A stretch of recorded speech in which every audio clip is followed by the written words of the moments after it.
Proudly we hail.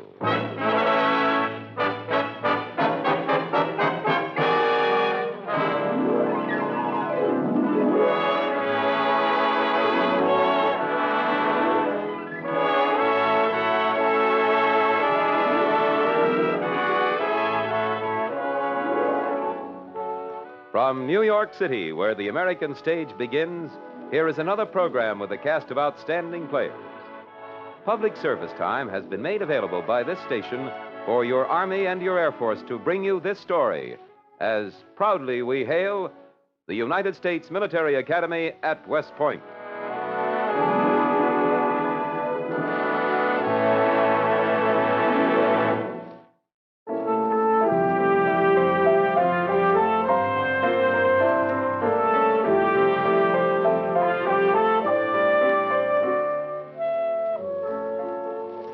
Our story is entitled Hundredth Night, the story of an important milestone in cadet life at West Point. Our first act curtain will rise in just a moment, but first, we all share freedom, help share its defense. The motto is new, but the call it sounds is as old as the history of our country. Today, as we stand strong and alert against communism, the United States Army is calling for qualified young men and women to join the Freedom Team and become Army technical specialists. You will be trained in the latest techniques using the finest equipment, and you'll be building a rewarding career for yourself. For full information, visit your nearest United States Army and United States Air Force recruiting station. The time is now. And now your Army and your Air Force present the Proudly We Hail production, Hundredth Night.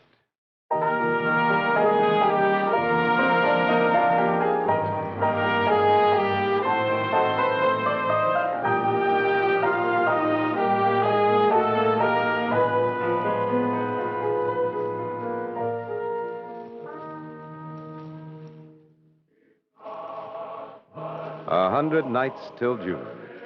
To every cadet at West Point, there's a certain magic in that phrase. To the lowest plebe, it means 100 nights until recognition, until he becomes an upperclassman. To the yearling, who a year ago was himself a plebe, it means 100 nights until summer leave, the only really long vacation he gets in his 4 years at the point. To the first classman, it means most of all. For him, it is 100 nights until June week. Graduation, the successful completion of a hard job and the beginning of a promising career. But to the second classman, West Point's junior class, 100th night weekend is probably the least important. June only means the beginning of the last year at the academy. There's a tough summer of training in front of them and a long academic year to follow. To the second classman, 100th night is just another milestone. Nothing much to celebrate. To every second classman, that is, but one.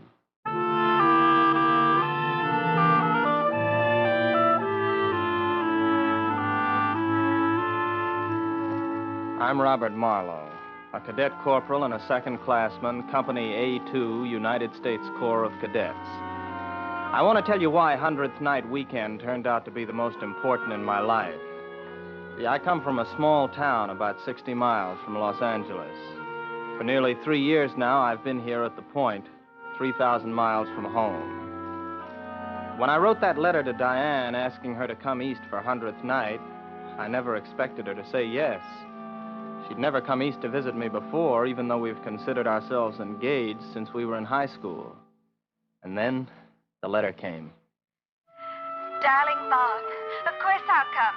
Surprised? I can't say that I blame you. But even before your letter came, Daddy and I were talking about you. Your ears should have been burning. Anyhow, I won't spoil it by saying another word until I see you. Bob, doesn't that sound wonderful? Until I see you. I've already got my plane reservation, and I'll meet you Saturday afternoon. Until then, darling, all my love, Diane. P.S. You call it 100th Night Weekend. What a funny name. Does it mean something?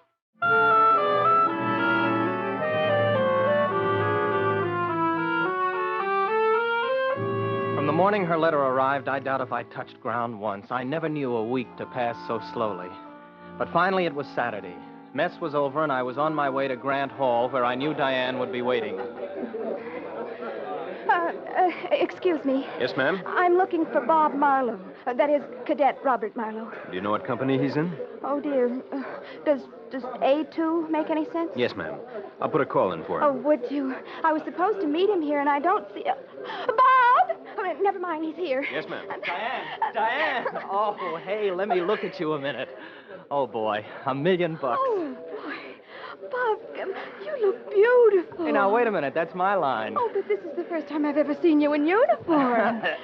Oh, I nearly forgot. Diane, I want you to meet Joe Cudner. He's my roommate. Oh, it's nice to meet you, Joe. Well, now I can understand it. Understand what? Why, Bob keeps murmuring Diane in his sleep every night. Do you, Bob? Well, if Joe says so. That's sweet. Well, I've been the third party in this party long enough, so I'll see you back in the room, Bob. Oh, don't feel you have to run off, Joe. Well, I got a drag waiting for me around here someplace myself. Drag. Oh, you mean your date? Yeah, I'll see you later, Diane, at the hop. I hope so, Joe. I know so. Your hop card's on Bob's desk, and I've filled in my name for 5 dances. I'll see you later. He's very nice. Oh, yeah, the best. Darling, would they fine you or arrest you or something if I kissed you? Well, let's find out. Is that the best you can do? Well, in the middle of Grand Hall it is. Just you wait.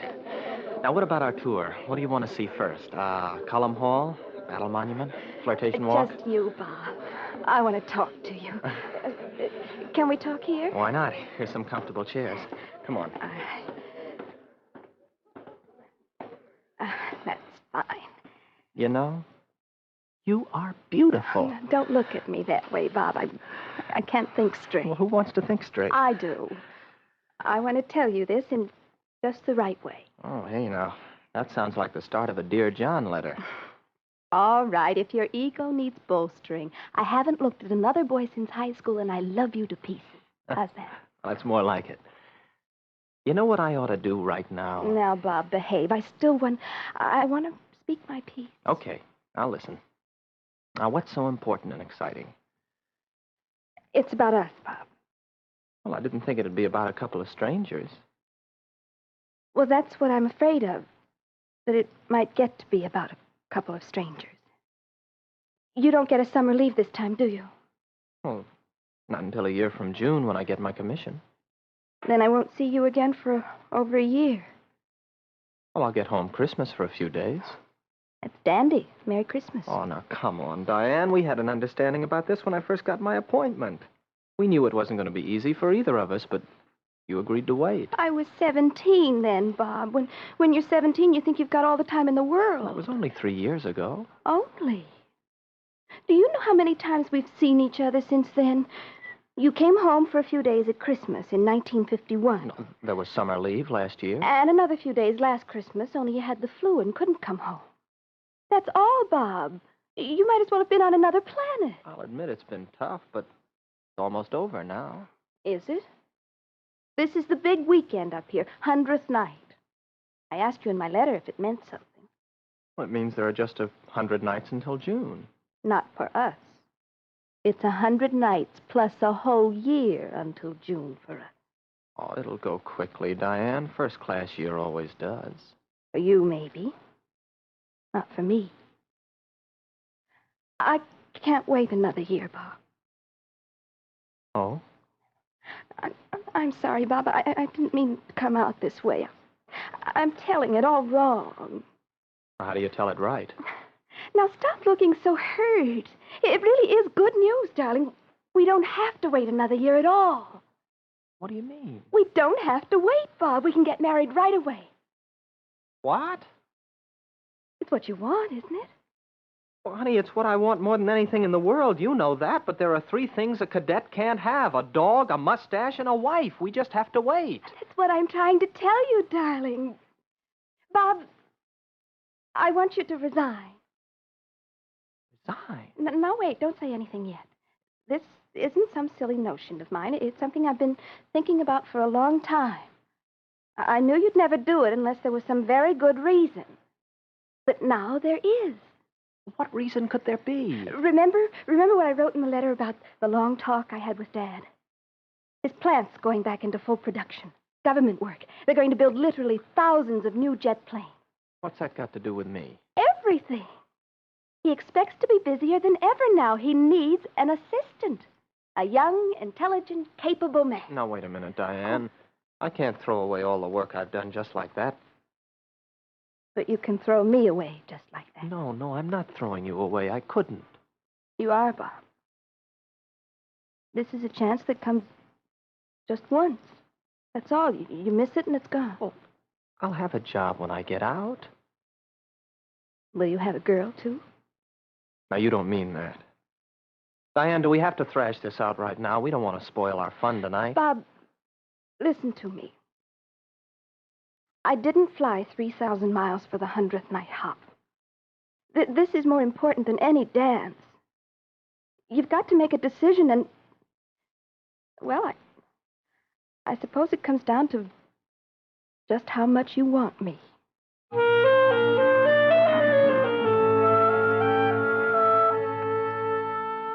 So that was the beginning of the weekend I'd been looking forward to for so long. I still can't remember exactly what I said to Diane after that. All I knew was that I felt as though some sort of weight was constricting my chest. I do remember going back to barracks to change into full dress.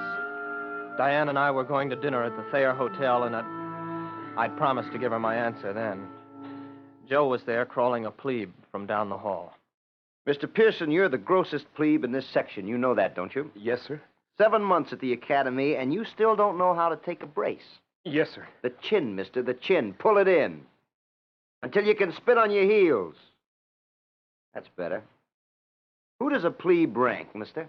Sir, a plebe ranks the superintendent's dog, the commandant's cat, and all the waiters in the mess hall. All right, then. So you're not the lowest form of animal life after all, and stand up like you were proud of yourself. That clear? Yes, sir. Hi, Joe. Hi. Hey, Bob, I was just telling my drag about Diane. She is certainly a smooth-looking girl. Oh, thanks. What time is it, mister?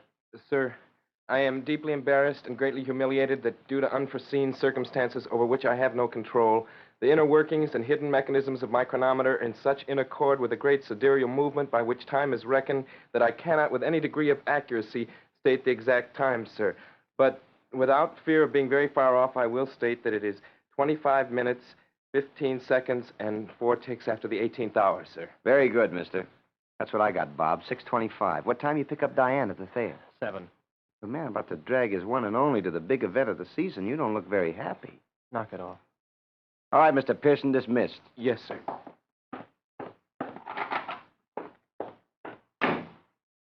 None of my business, but what happened? Fight? No.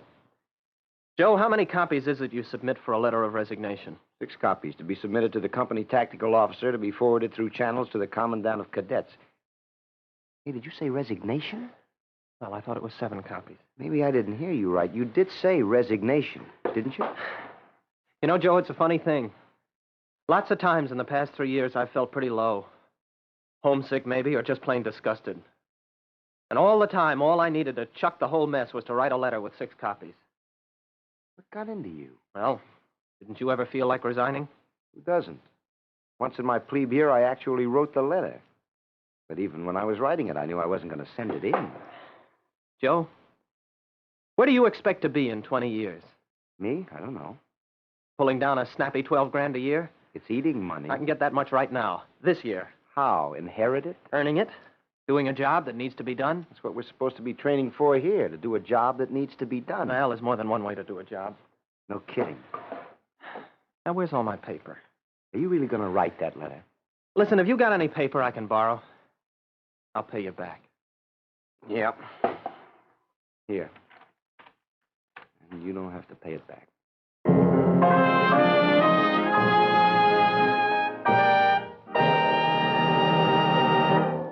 You are listening to the proudly we hail production, 100th Night. We'll return in just a moment for the second act.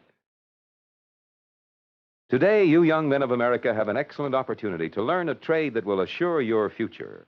The many fine technical schools of the United States Army are training men in such interesting fields as radio, radar, meteorology, mechanics, electronics, and many others. You can become a qualified technician trained to do an important job and do it right. For full details about an exciting career, visit your nearest United States Army and United States Air Force recruiting station. There's no obligation, so plan ahead. Face your tomorrow today. You are listening to Proudly We Hail, and now we present the second act of 100th Night.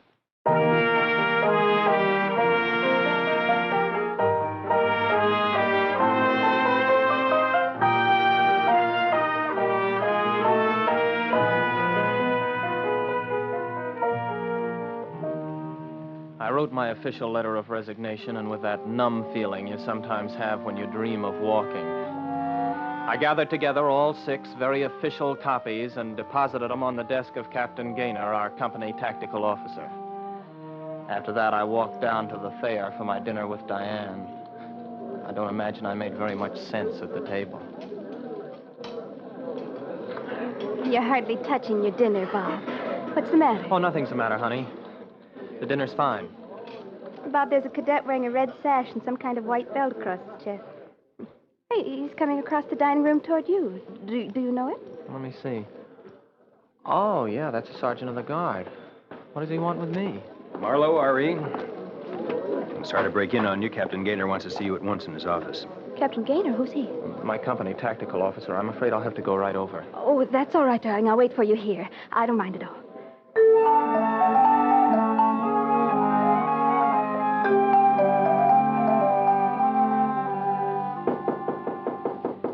Come in.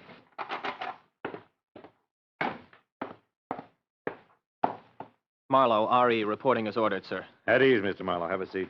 Thank you, sir. Sorry to break in on your date. I'll try not to keep you long. That's all right, sir. You can guess why I sent for you. About my letter, sir? Your letter of resignation from the Corps of Cadets. Is it in order, sir? Yes. Very well presented. Mr. Marlowe, how long have you been thinking of resigning? Well, sir, about 3 hours, sir. I see. Mr. Marlowe, you present a very good argument here for the acceptance of the resignation. You state that you wish to resign to take an important post in an industry vital to our national defense. Yes, sir. I don't see any mention here of the girl. Sir? Come now, Marlowe. Until a few hours ago, you were one of the most proficient cadets in this company. Your girl arrives from California, and suddenly you submit a letter of resignation. You trying to tell me there's no connection between these facts? Well? No, sir. There is a connection. I'm in love with her, sir. You didn't marry her secretly, did you? No, sir. Marlowe, I haven't any right to talk to you like a Dutch uncle, but I'm going to anyway. I hate to see this happen to you. You were slated to be company commander next year, you know. Doesn't mean much, does it? Not now, sir. You stand high in your class. I know all that, Captain. I know what I'm giving up. I've thought it over pretty carefully. For 3 whole hours? Yes, sir. I'd like to meet this girl of yours, Marlowe. She must be a remarkable person. I'd be happy to introduce you, sir. Anytime. Shouldn't have said that, should I? Very well, Mr. Marlowe. I'll initial the papers and forward them through channels. That'll be all. Yes, sir.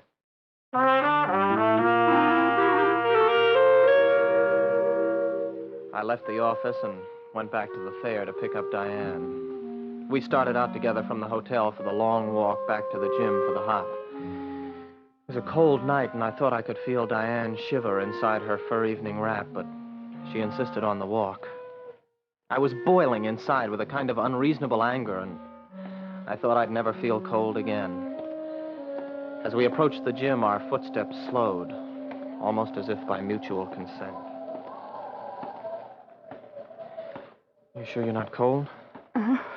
We're almost there, anyhow. Oh, that's the gym up ahead. Very impressive.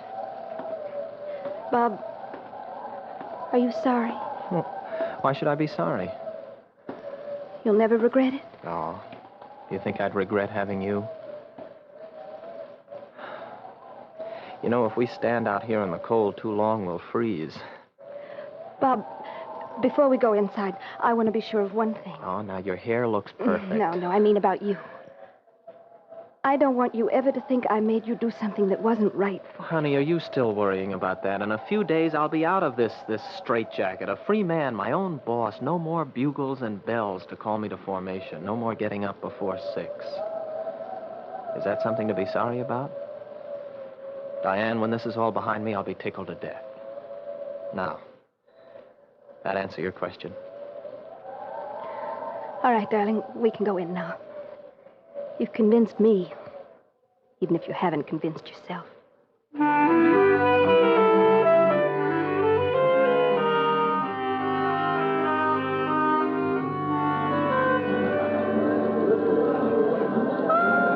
May I cut in, Joe? Uh-oh, look who's back again, Diane. You know, I think this guy really likes you. He's a glutton for punishment. All right, come on, Guy, get lost. Okay, I'm going. I'm on your card for number 5, Diane. I'll be back for it. Oh, you bet, Joe.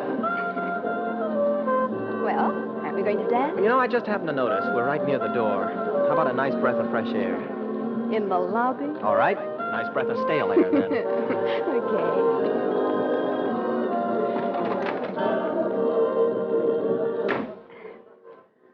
You see, I'm getting selfish in my old age. I like to have you to myself. Good evening, sir. Huh? Oh, good evening, mister. Sir, excuse me. Well, mister, what is it? Sir, may I ask you a question? Sure. Oh, Diane, this is Mr. Pearson, a plebe from my company. Hello. You dragging a girl to the hop? No, ma'am. I'm on duty here. Plebes aren't allowed to go to hops. Oh, that's right. I forgot. Another of those silly rules. Well, what's the question, mister?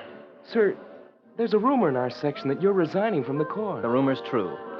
I've submitted a letter to Captain Gaynor. Oh. What's the matter, mister? Don't you approve?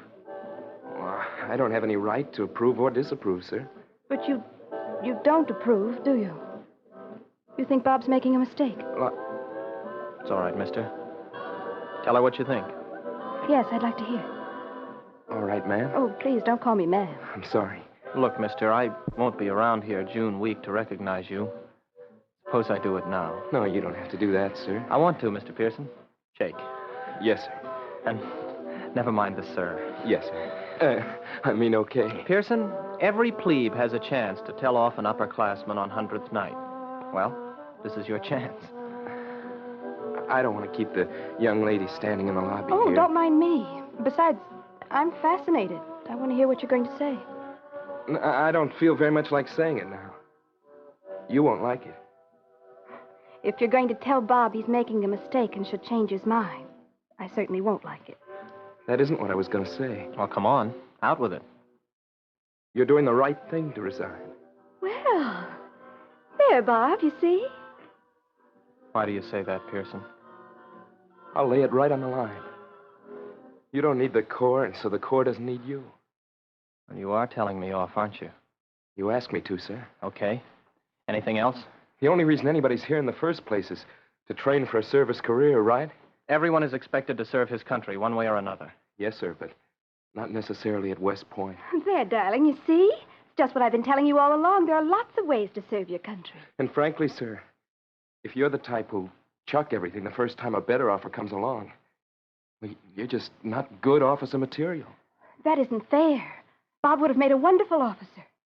Besides, he's going to do a lot more good where he's going. There's an inscription carved in the wall here in the gym. Did you ever read it?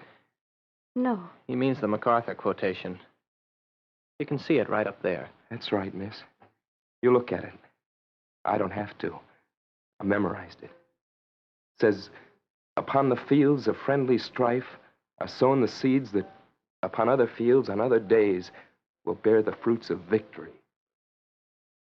If you don't believe that, I guess you just don't belong here. The academy means a great deal to you, doesn't it? I guess it's the most important thing that ever happened to me. Pearson, you're going to make a darn good officer. Afraid not, sir. I'm not going to get my commission. What are you talking about? I'm deficient in math and English. Barring a miracle, I expect to be found before the end of the month. You mean flunk out? That's right. I'm sorry, Pearson. I didn't know that. So, we'll be civilians together. Wish I were as happy about it as you are. Pearson? Oh, I've got to go. If I don't see you again, good luck to both of you. Right here, sir. Well, you want to go back inside? I don't feel very much like dancing now. Neither do I. What about our walk? Could we take it now? I'll get your wrap.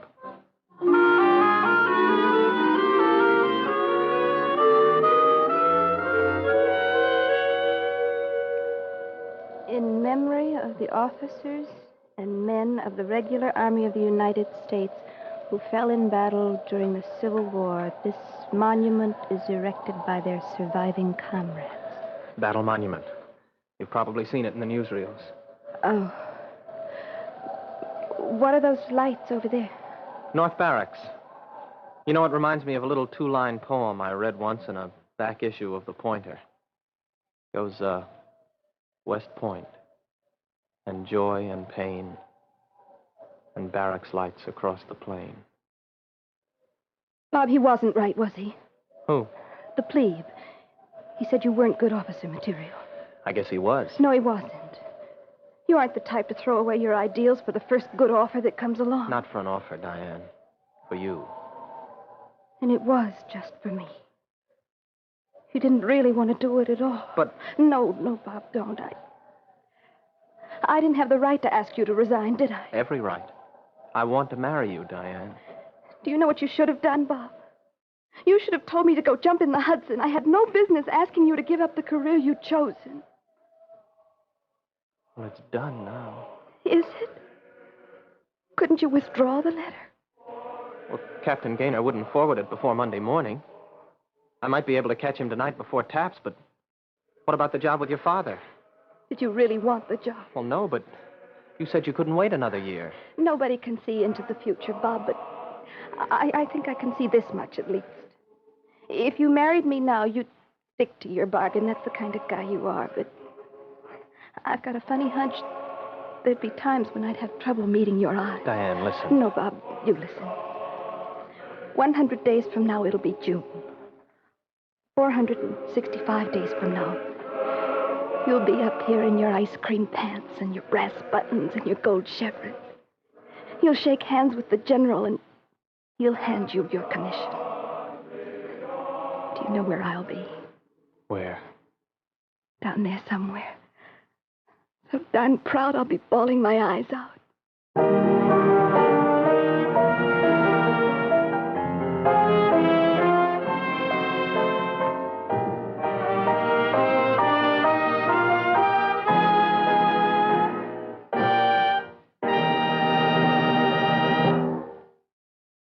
Young man, here's news about an important opportunity for you. Right now, the United States Army has an urgent need for qualified technicians to operate and service the complex equipment that science has brought into being. The need is vital, and you can be trained in such interesting career fields as radio, electronics, radar, photography, meteorology, mechanics, and many others. Here's your chance to acquire a skill that will be of value to your country and help you in civilian life. For full details, visit the recruiting sergeant at your nearest United States Army and United States Air Force recruiting station today.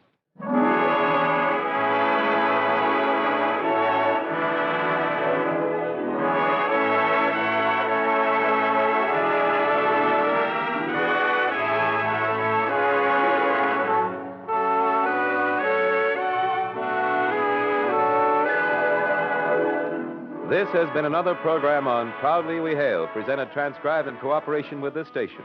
Proudly We Hail is produced by the Recruiting Publicity Center for the United States Army and United States Air Force Recruiting Service. This is Kenneth Banghart speaking, and inviting you to tune in the same station next week for another interesting story on Proudly We Hail.